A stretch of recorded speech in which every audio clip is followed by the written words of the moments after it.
नमस्कार। आज के इस एक्सप्लेनर में हम एक ऐसी फाइनेंशियल रिपोर्ट को डिकोड करने वाले हैं जो सतह पर तो बेहद शानदार दिखती है, पर थोड़ा गहराई में जाने पर एक हैरान कर देने वाली मिस्ट्री बन जाती है। हम बात कर रहे हैं आईआरबी इंफ्रा के क्वार्टर 4 रिजल्ट्स की। अक्सर फाइनेंशियल रिपोर्ट्स बिल्कुल सीधी और साफ लगती हैं, राइट? लेकिन कभी-कभी उनके भीतर ऐसी कहानियां छिपी होती हैं जो मार्केट के बेसिक लॉजिक को ही चुनौती दे डालती हैं।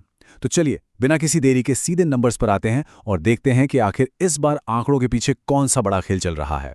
जरा सोचिए, एक ऐसी कंपनी जिसका प्रॉफिट एक ही क्वार्टर में सीधे 40% से जंप कर गया हो, लेकिन उसकी टोटल कमाई यानी रेवेन्यू में एक बहुत बड़ा झोल छुपा हो। सुनने में थोड़ा अजीब लग रहा है ना? क्योंकि आमतौर पर प्रॉफिट तभी बढ़ता है जब बिजनेस एक्चुअली ज्यादा रेवेन्यू जनरेट कर रहा हो। यहाँ एक तरफ तो जश्न मनाने वाले नंबर्स हैं और दूसरी तरफ एक ऐसा सवाल जो लॉजिकली समझ से बिल्कुल परे है। जब बॉटम लाइन इतनी तेजी से ऊपर जा रही हो और टॉप लाइन अचानक पीछे छूट जाए तो दिमाग की घंटी बजना लाजमी है। आखिर इस विरोधाभास, इस पैराडॉक्स के पीछे की कहानी है क्या?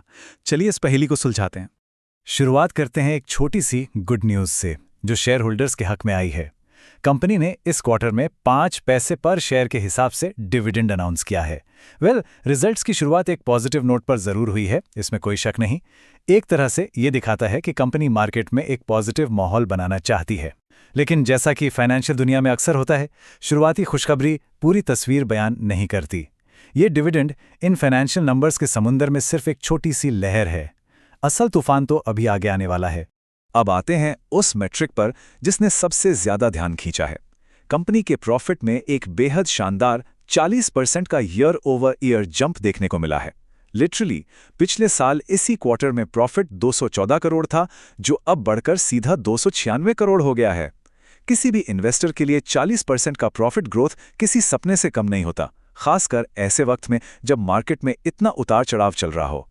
देखने में ये बॉटम लाइन फिगर्स बिल्कुल कमाल लगते हैं और सतह पर ऐसा लगता है जैसे सब कुछ बिल्कुल बेहतरीन चल रहा है। और हाँ, इस शानदार प्रॉफिट का डायरेक्ट असर अर्निंग्स पर शेयर यानी ईपीएस पर भी साफ दिखाई दे रहा है। पिछले साल जो ईपीएस 17 पैसे पर था, वो अब उछलकर 25 पैसे पर आ गया है। सिर्फ इस अकेले नंबर को देखकर कोई भी यही कहेगा कि क्वार्टर कंपनी के लिए बेहद जबरदस्त और ग्रोथ वाला रहा है। ईपीएस, जैसा कि हम जानते हैं, एक ऐसा मैट्रिक है जिसे मार्केट बहुत क्लोजली ट्रैक करता है। जब एक शेयर पर होने वाली कमाई इस तरह बढ़ती है तो नेचुरली कॉन्फिडेंस भी बढ़ता है। यहां तक तो आंकड़े बिल्कुल ग्रीन जोन में नजर आते हैं और सेलिब्रेट करने लायक लगते हैं। लेकिन अब आती है कहानी में एक बड़ी ट्विस्ट। जब टॉप लाइन यानी टोटल रेवेन्यू पर नजर डाली जाती है तो तस्वीर अचानक बदल जाती है। पिछले साल के 2149 करोड़ के मुकाबले इस साल रेवेन्यू गिरकर 1927 करोड़ रह गया है। सीधे शब्दों में कहें तो ईयर ओवर ईयर रेवेन्यू में लगभग 11% की एक बड़ी गिरावट आई है। अब ये एक बहुत बड़ा रेड फ्लैग है। आमतौर पर जब प्रॉफिट में 40% का उछाल आता है तो रेवेन्यू में भी सॉलिड ग्रोथ की उम्मीद होती है, पर यहाँ रेवेन्यू उल्टा पीछे जा रहा है। ये बिल्कुल वैसा ही है जैसे गाड़ी की स्पीड तो तेजी से बढ़ रही हो लेकिन फ्यूल टैंक तेजी से खाली हो रहा हो। ये एक ऐसी अनोखी स्थिति है जो पूरे फाइनेंशियल रिजल्ट के फाउंडेशन पर ही बड़ा सवाल खड़ी कर देती है। और यहीं पर इस सारी मिस्ट्री का सबसे बड़ा हिस्सा सामने आता है। ध्यान दीजिएगा, कंपनी की मंथली रिपोर्ट्स लगातार ये क्लेम करती आई हैं कि हर महीने उनका टोल कलेक्शन साल दर साल 10 से 15% बढ़ रहा है। लेकिन जब फाइनल एक्चुअल नंबर्स निकलकर आए तो पता चला कि टोल रेवेन्यू पिछले साल के 1842 करोड़ से गिरकर इस साल सिर्फ 1526 करोड़ रह गया। एक तरफ हर महीने टोल बढ़ने का इतना सॉलिड दावा और दूसरी तरफ एक्चुअल रेवेन्यू में इतनी भारी गिरावट। पीआर और मीडिया अनाउंसमेंट्स में जिस तरह हर महीने ग्रोथ दिखाई जा रही थी और जो एक्चुअल बैलेंस शीट सामने आई है, उन दोनों के बीच का ये विरोधाभास वाकई चिंताजनक है। तो यहाँ एक बेहद बेसिक पर क्रूशियल लॉजिकल सवाल उठता है। अगर किसी कंपनी का टोल कलेक्शन सच में हर महीने बढ़ रहा है तो क्वार्टरली टोल रेवेन्यू अचानक से कैसे गिर सकता है? मैथमेटिकली और लॉजिकली दोनों ही तरह से ये बात हजम नहीं होती। टोल कलेक्शन का बिजनेस मॉडल तो बहुत सीधा है, राइट? जितनी गाड़ियां गुजरेंगी उतना टोल आएगा। अगर महीने दर महीने गाड़ियों की संख्या और टोल कलेक्शन बढ़ रहा है तो फिर 3 महीने का टोटल पिछले साल से इतना कम कैसे निकल गया? यही वो कोर कॉन्ट्रडिक्शन है और यही इस रिपोर्ट की सबसे बड़ी पहेली बन चुकी है। चलिए, अब थोड़ा फाइनेंशियल डिटेक्टिव बनते हैं और पता लगाते हैं कि आखिर वो चमत्कारी 40% प्रॉफिट आया कहां से। असली खेल एक्सपेंसेस यानी खर्चों में छुपा है। पिछले साल टोटल एक्सपेंसेस 1895 करोड़ थे, जो इस साल घटकर 1571 करोड़ रह गए। कंपनी ने अपने खर्चों को काफ़ी सख्ती से कंट्रोल किया है और खास करके कॉस्ट ऑफ मटेरियल्स में काफ़ी कमी आई है। तो क्लियरली ये जो प्रॉफिट बढ़ा हुआ दिख रहा है वो किसी एक्चुअल बिजनेस ग्रोथ या नई कमाई की वजह से नहीं आया है, बल्कि तगड़ी कॉस्ट कटिंग का नतीजा है। जब कमाई नहीं बढ़ती तो प्रॉफिट बढ़ाने का एक ही रास्ता बचता है, खर्चों को काट देना। और यहाँ बिल्कुल वही हुआ है। अब इस बिजनेस रियलिटी को दो अलग सिनारियो से समझना जरूरी है। एक आइडियल सिचुएशन वो होती है जहां प्रॉफिट बिजनेस एक्सपेंशन या ऑपरेशंस बढ़ने से आता है। ये एक सस्टेनेबल बिजनेस की निशानी होती है। दूसरी स्थिति वो होती है जहां प्रॉफिट सिर्फ खर्चों को काटने यानी एक्सपेंस कंट्रोल करने से आता है। आईआरबी इंफ्रा के इस केस में बॉटम लाइन जरूर चमक रही है, लेकिन जो कोर बिजनेस ऑपरेशन है, जो उनका टोल रेवेन्यू है, वो एक्चुअल में कमजोर पड़ गया है।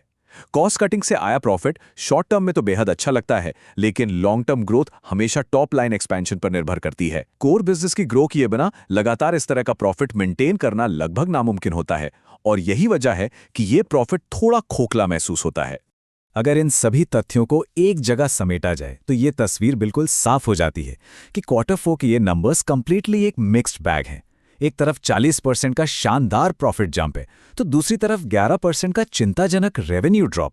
एक्सपेंस ड्रिवन मार्जिन्स ने बॉटम लाइन को बचाने का काम तो किया, लेकिन टोल ग्रोथ के दावे और एक्चुअल टोल कमाई के बीच का जो भारी कॉन्ट्रडिक्शन है, उसे नज़रअंदाज नहीं किया जा सकता।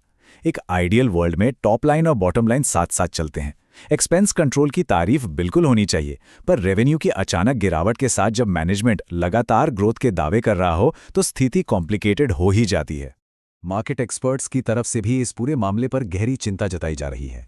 उनका सीधा सा मानना है कि जब साल दर साल टोल कलेक्शन लगातार बढ़ रहा हो तो रेवेन्यू गिरने का तो कोई सवाल ही पैदा नहीं होता। सोर्स मटेरियल में इस बात पर खास जोर दिया गया है कि पिछले क्वार्टर में भी कंपनी का कुछ यही अजीब पैटर्न देखा गया था, और इस बार भी नंबर्स वही कॉन्ट्रडिक्शन दिखा रहे हैं। इससे कंपनी की उन मंथली टोल रिपोर्ट्स की रिलायबिलिटी पर ही एक बड़ा प्रश्न चिन्ह लग जाता है। आखिर यह हिसाब किताब हो कैसे रहा है? बार बार एक ही तरह का मिसमैच होना किसी भी इन्वेस्टर के लिए एक बड़ा कॉशनरी साइन होता है। तो आखिर में सबसे बड़ा सवाल यही रह जाता है, एक तरफ कॉस्ट कटिंग से आया बढ़िया प्रॉफिट ग्रोथ और दूसरी तरफ कोर रेवेन्यू में आई ये अनएक्सप्लेन्ड गिरावट। इन फंडामेंटली मिक्स्ड और कंप्लीटली कॉन्ट्रडिक्टरी नंबर्स को ब्रॉडर स्टॉक मार्केट आखिर कैसे डाइजेस्ट करेगा? क्या मार्केट उस 40% प्रॉफिट पर खुश होगा या इस मिसिंग रेवेन्यू की मिस्ट्री से घबराएगा?